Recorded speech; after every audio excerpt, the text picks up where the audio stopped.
자, 오늘도 하나님의 은혜와 평강, 그리스도의 향기, 주님의 능력이 오늘 이 말씀을 듣는 모든 분들, 전 세계에서 유튜브를 통해서 또 TV를 통해서 듣는 분들에게도 같은 축복이, 그리스도의 능력이 임하기를 축복합니다. 누가복음 4장 42절로 44절을 통해서 예수님이 이 땅 위에 왜 오셨나 하는 제목으로 함께 은혜를 나누고자 합니다. 우리가 크리스마스라고 하면 너무 기쁜 날이잖아요. 우리 예수 믿는 그리스도인들에게 있어서 가장 기쁘고 가장 축복이고 가장 즐거운 날이 언제입니까? 라고 물어보면 예수님께서 탄생하신 성탄절입니다 라고 대답을 합니다. 그러나 성탄절을 맞이하는 성도들의 얼굴을 보면 왜 그렇게 어둡고 우울해 보이는지 너무 안타까울 때가 많이 있습니다. 이렇게 기쁜 날 우리 얼굴과 마음도 활짝 펼쳐져야 합니다. 불안, 초조, 걱정, 근심, 평안을 잃은 사람들에게 기쁨을 주시려고 이 땅에 예수님께서 오신 기쁜 날입니다. 천군 천사들이 하나님을 찬송하며 애친 말씀이 있습니다. 지극히 높은 곳에서는 하나님께 영광이요, 땅에서는 하나님이 기뻐하시는 사람들 중에 평화로다 하니라. 예수님이 땅에 오심으로써 오는 평화는 누구에게든지 다 오는 평화가 아닙니다. 기뻐하심을 입은 사람들 중에 평안하고만 합니다. 다시 말하면 예수 그리스도를 구세주로, 나의 구원자로 믿는 자들에게만 있는 평화입니다. 믿지 않는 자들에게는 오히려 진노의 심판이 있다는 사실을 우리에게 암시해 주고 있습니다. 요즘은 성탄의 의미를 잘못 이해하는 사람들이 너무나 많은 것 같습니다. 예수님의 탄생을 축하하는 것이 아니라 자기들의 타락된 축제로 여기고 있다는 것입니다. 그래서 술집마다 초만원이래요. 성탄절만 돌아오면 주색으로 향연을 베풀고 밤새도록 오락하고 도박하고 춤을 추는 등등 쾌락의 날로 보내는 것 같아서 참으로 애석하기 그지없습니다. 성탄의 밤은 찬송가에 나오는 말씀처럼 고요한 밤이며 거룩한 밤이라고 그렇게 되어 있지 않습니까? 우리는 진정한 성탄의 의미를 깊이 깨달아야 됩니다. 본문 말씀을 통해서 성탄을 맞이하는 우리의 자세가 어떠해야 하는지 다시 한번 되새겨 보면서 함께 은혜 받는 시간이 되기를 원합니다. 그러면 제일 먼저 예수님은 어떻게 오셨냐는 것입니다. 우리 주님은 선지자들의 예언대로 이 땅에 분명히 오셨습니다. 예수님의 탄생은 700년 전 이미 예언되어 있고 600년 전에는 탄생 시기까지 분명하게 예언되어 있습니다.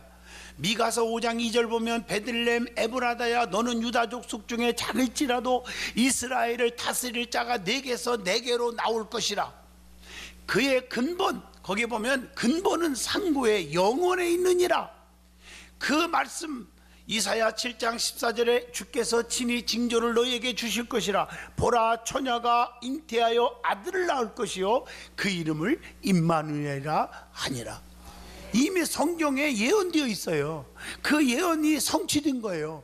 예언대로 우리 예수님은 이 땅에 탄생하신 것입니다. 예수님의 사건은 크게 5가지 사건이죠. 저와 여러분을 위해서 이 땅에 오셨고 죽으셨고 부활하셨고 승천하셨고 다시 오신다. 5가지 사건이에요. 제일 먼저 성경의 예언대로 이 땅에 탄생하신 것이 제일 먼저 사건이에요. 이사야 7장 14절이 마태복음 1장 25절에 이루어졌어요. 그래서 성경의 예언대로 이 땅에 오셨고 또 성경의 예언대로 십자가에 피 흘려 죽어주셨어요. 이사야 53장에 말씀한 것처럼 그가 찔림은 우리의 허물을 인함이요 그가 상함은 우리의 죄악을 인함이라. 그가 징계를 받음으로 우리가 평안을 누리고 그가 채찍에 맞음으로 우리가 나음을 입었도다. 이사야 53장 5절의 말씀의 예언이 그대로 이루어진 거예요. 그리고 성경의 예언대로 다시 사셨습니다. 부활하셨습니다. 그리고 예수님은 마가복음 16장 19절이나 누가복음 24장 51절 말씀처럼 성경의 예언대로 모든 사람들이 보는 가운데서 하늘로 올라가셨습니다. 그리고 성경의 예언대로 심판주로 다시 오실 것입니다. 역대상 16장 33절, 히브리서 10장 37절이, 그리고 특별히 데살로니가전서 4장 16절로 17절 18절을 보면 천사장의 호령과 함께 주님이 공중으로 강림하시리니 그의 음성 듣고 먼저 믿다가 죽은 사람들이 올라가요. 부활되고 살아있는 자들이 그 음성 듣고 올라가는 것입니다. 그날이 얼마 안 남았어요. 반드시 주님은 심판주로 오십니다. 모든 것이 성경에 예언되어 있고 승천하심까지 이루어졌고 마지막 다시 오시는 일만 남아 있습니다. 예수님은 처녀 마리아의 몸을 빌려서 성령으로 잉태되어 분명히 탄생하셨습니다. 낮고 천한 신분으로 가난하고 병든 자, 죄인들을 구원하고자 말구에서 탄생하셨어요. 누가복음 2장 12절에 너희가 가서 강보에 쌓여 구유에 누워있는 아기를 보리니 이것이 너희에게 표적이니라 하더니, 자, 그러면 이런 예수님이 이 땅에 분명히 탄생하셨는데 이 땅에 탄생하신, 이 땅에 오신 목적이 무엇입니까? 첫째로 대속물이 되어 주시기 위해서 오셨어요.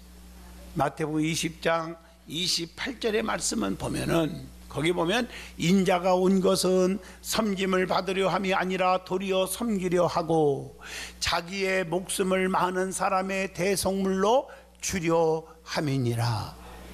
우리 예수님은 우리를 대신하여 십자가에 처참하게 피 흘려 돌아가셨습니다. 죄 없으신 주님께서 우리들의 죄악 때문에 온갖 순환과 수치를 참으신 줄로 믿습니다. 로마서 6장 23절, 로마서 3장 23절, 죄의 싹은 사망이라 인간이 죄를 범하였음에 하나님의 영광에 이르지 못하였다.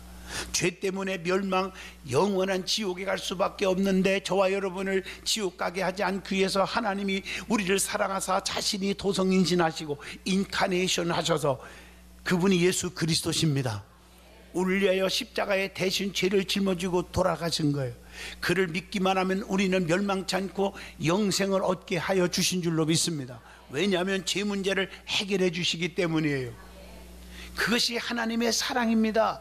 그래서 요한복음 3장 16절, 하나님이 세상에 이처럼 사랑하사 독생자를 주셨으니 이는 저를 믿는 자마다 멸망치 않고 영생을 얻게 하려 하심이니라. 성도된 우리들은 주님의 사랑과 은혜를 절대로 잊어서는 안 됩니다. 주님이 지신 십자가의 의미를 깊이 깨닫고 우리도 십자가를 지고 주님을 닮아가는 삶을 살아야 될 줄로 믿습니다. 예수님을 닮는다는 것이 무엇입니까?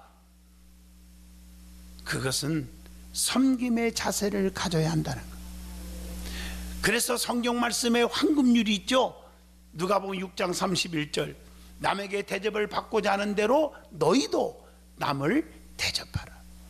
받으려고 하지 말고 먼저 주라는 거예요. 먼저 섬기라, 먼저 대접하라는 거예요.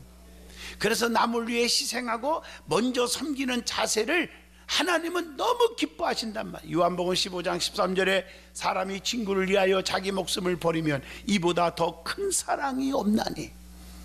예수님이 내 안에 계시면 모든 언행이 아름답게 나타나서 세상에서나 하나님 앞에서나 성도끼리 교회 안에서 덕을 끼치는 사실을 알아야 돼요.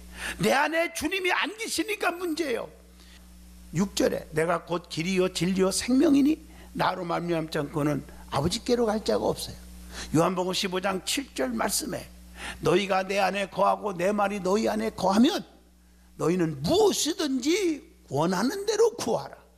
그리하면 다 이루리라. 내 안에 주님이 계셔야 됩니다. 자녀들 속에 주님이 떠나니까 문제가 심각해지는 거예요. 박사학위를 1000만 개를 가지고 있는 듯 돈을 수천억을 가지고 있고 너무너무 영리하고 멋있다고 권세를 가지고 있다고 그게 행복하고 출세했다고 생각하지 마세요. 그 속에 예수 없는 생명은 아무것도 아닙니다.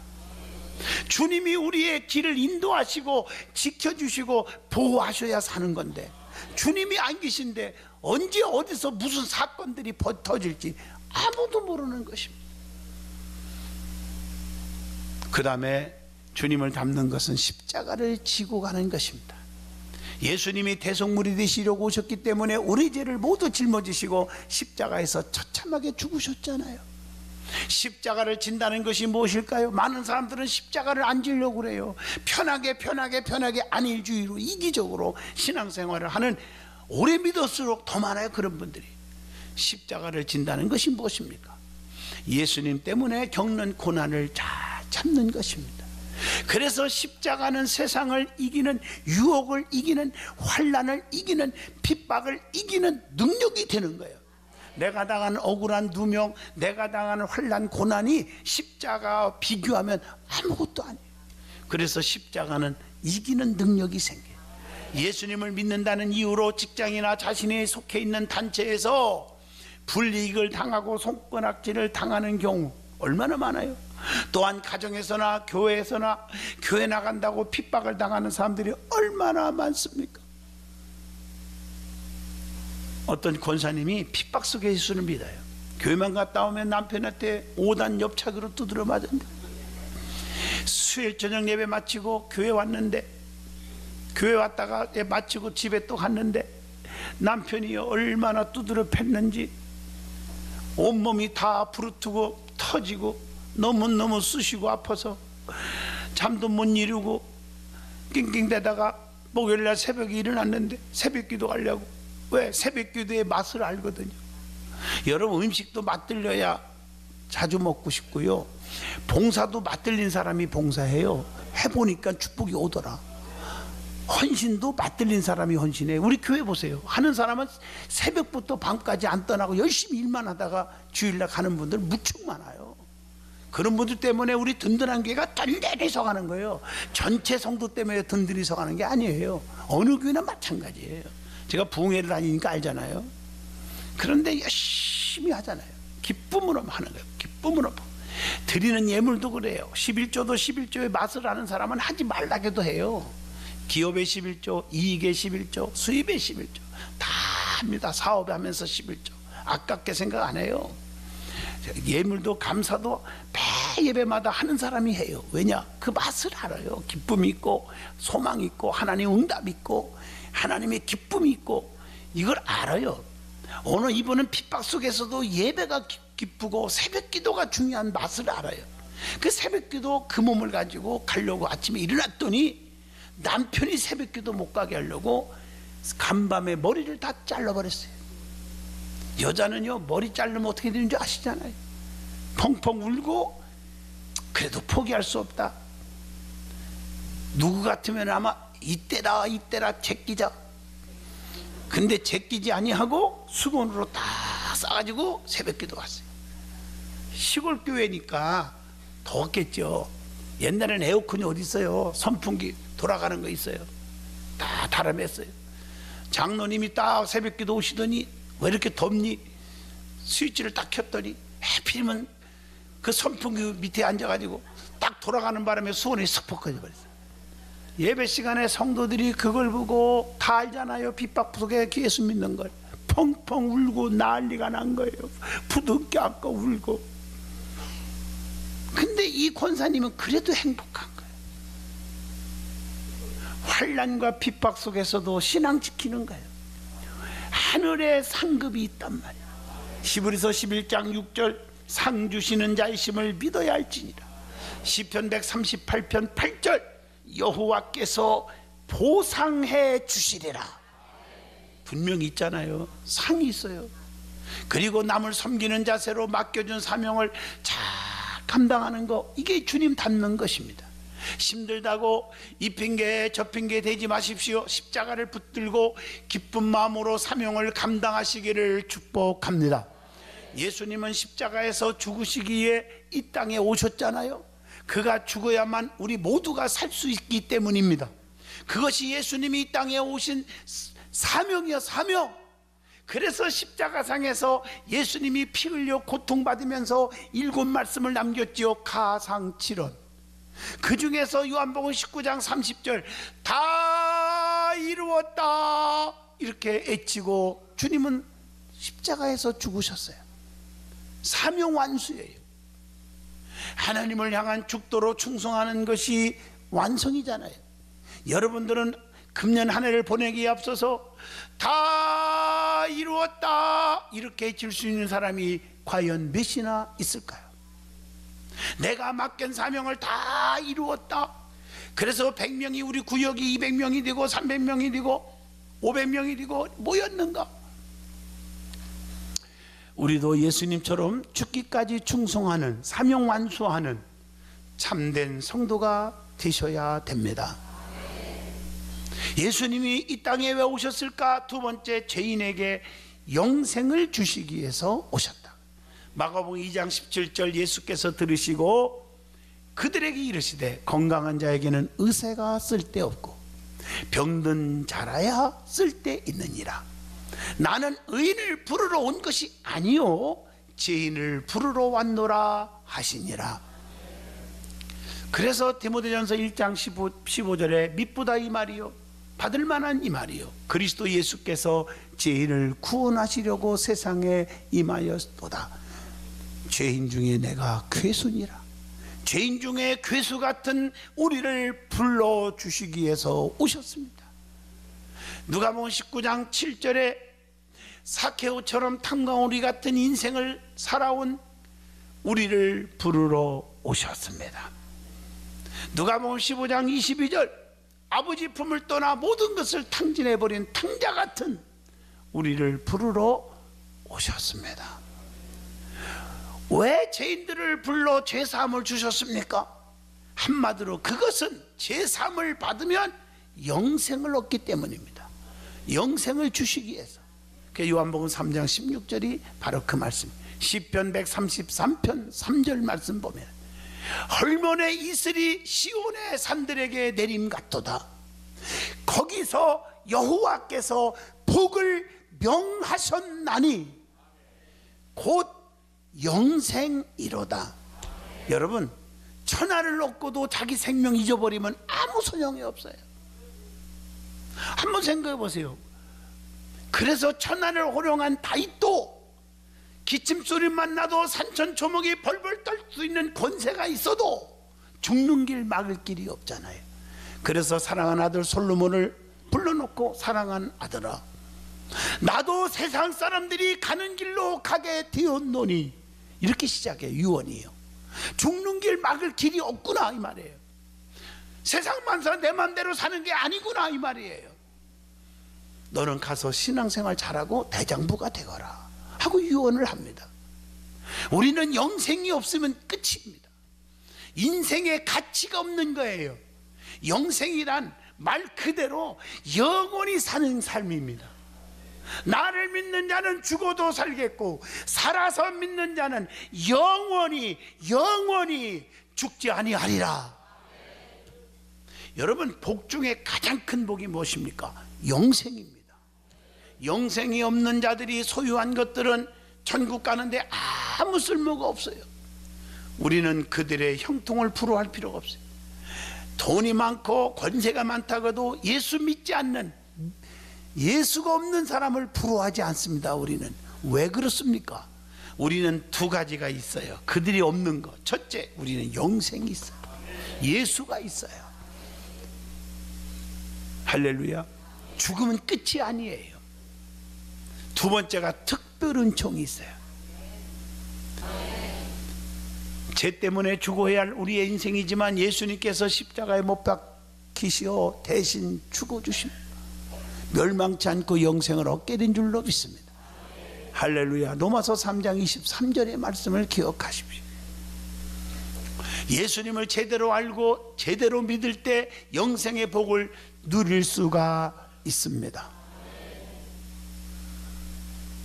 세 번째, 주님이 오신 목적은 천국 복음을 전하기 위해서 오셨습니다. 누가복음 4장 43절에 예수께서 이르시되 내가 다른 동네에서도 하나님의 나라 복음을 전하리라 하니니 나는 이 일을 위해서, 즉 복음을 전파하기 위해서 보내심을 받았노라 말씀합니다. 이 복음은 굿뉴스죠.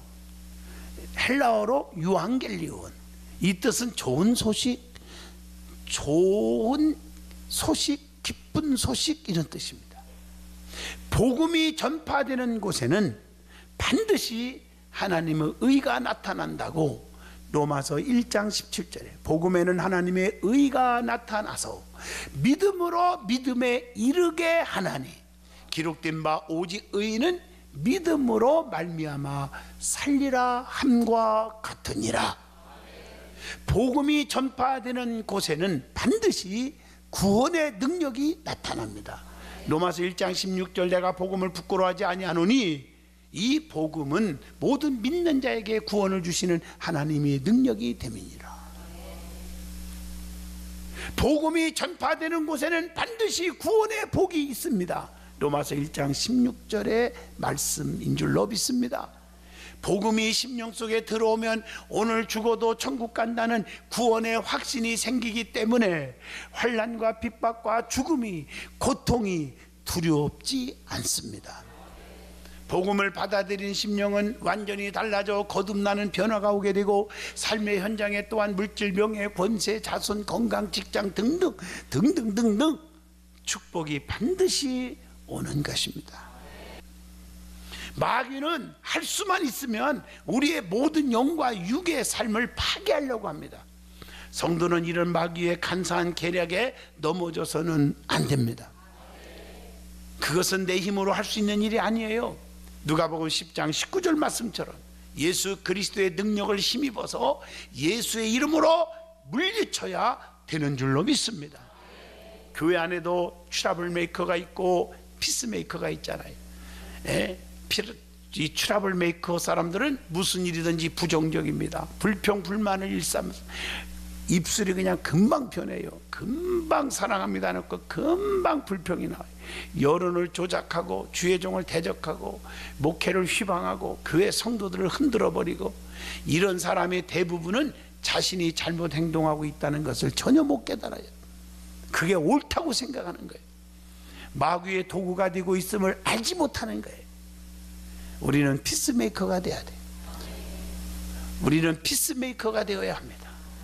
피스메이커는 어떤 일이든지 살리는 역사, 되는 역사, 그게 바로 피스메이커예요. 그래야 기도가 올라가고 만사가 형통이 오는 것입니다.